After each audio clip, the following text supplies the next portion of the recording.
Bismillahirrahmanirrahim. Assalamualaikum warahmatullahi wabarakatuh.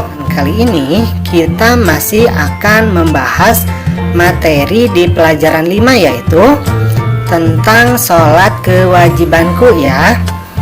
Nah, tetapi yang sekarang itu adalah bagian 2-nya, yaitu tentang hikmah sholat. Sholat itu akan memberikan hikmah. Hikmah itu apa ya? Manfaat. Nah, sholat akan memberikan hikmah yang bermanfaat jika hal tersebut dilaksanakan dengan sempurna, memenuhi syarat dan rukunnya, khusyuk dan ikhlas karena Allah. Jadi sholatnya harus ikhlas nih. Nggak boleh sholatnya main-main atau karena takut ya disuruh orang tua atau guru. Nggak boleh, harusnya kita sholat itu secara ikhlas dari dalam diri kita sendiri. Nah, hikmah sholatnya diantaranya ini sebagai berikut ya. Yang pertama, dengan sholat kita akan selalu mengingat Allah. Karena kita sedang beribadah menyembah Allah, pastinya kita akan mengingat Allah. Yang kedua, sholat ini akan mendekatkan diri kepada Allah. Jadi ketika semakin kita sholat ya, semakin sering kita sholat, maka diri kita itu akan semakin dekat dengan Allah. Tetapi kalau orang yang jarang sholat, maka orang tersebut jauh dari Allah ya. Kemudian sholat juga ini akan membuat kita disiplin waktu. Karena sholat kan ada 5 waktu ya, sholat wajib itu.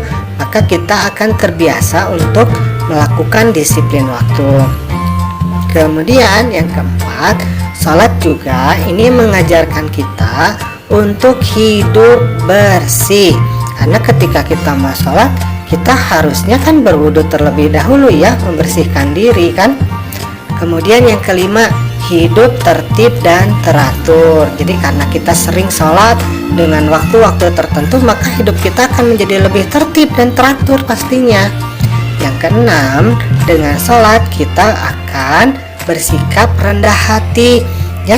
Kita tidak akan menjadi sombong karena kita selalu menghambakan diri kepada Allah, kepada Tuhan kita. Dan apa-apa yang kita miliki itu sesungguhnya adalah milik Allah. Jadi kita beribadah, maka hati kita akan menjadi lebih rendah. Kemudian dengan sholat juga yang ketujuhnya, hidup akan menjadi lebih damai dan menyebarkan keselamatan. Dengan kita sholat, maka hati kita menjadi lebih damai.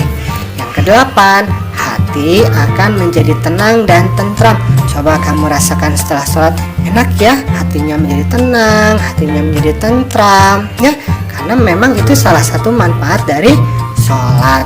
Kemudian sholat juga akan membina kebersamaan, persatuan, dan persaudaraan.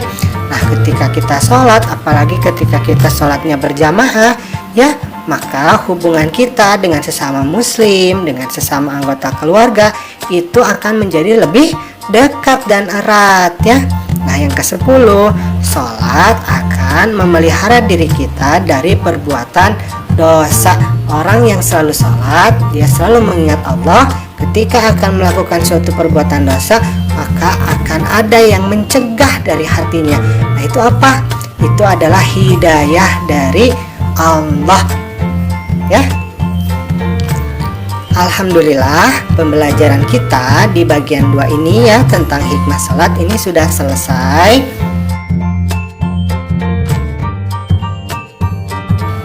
Kamu jangan lupa ya untuk melaksanakan sholat di rumah ya.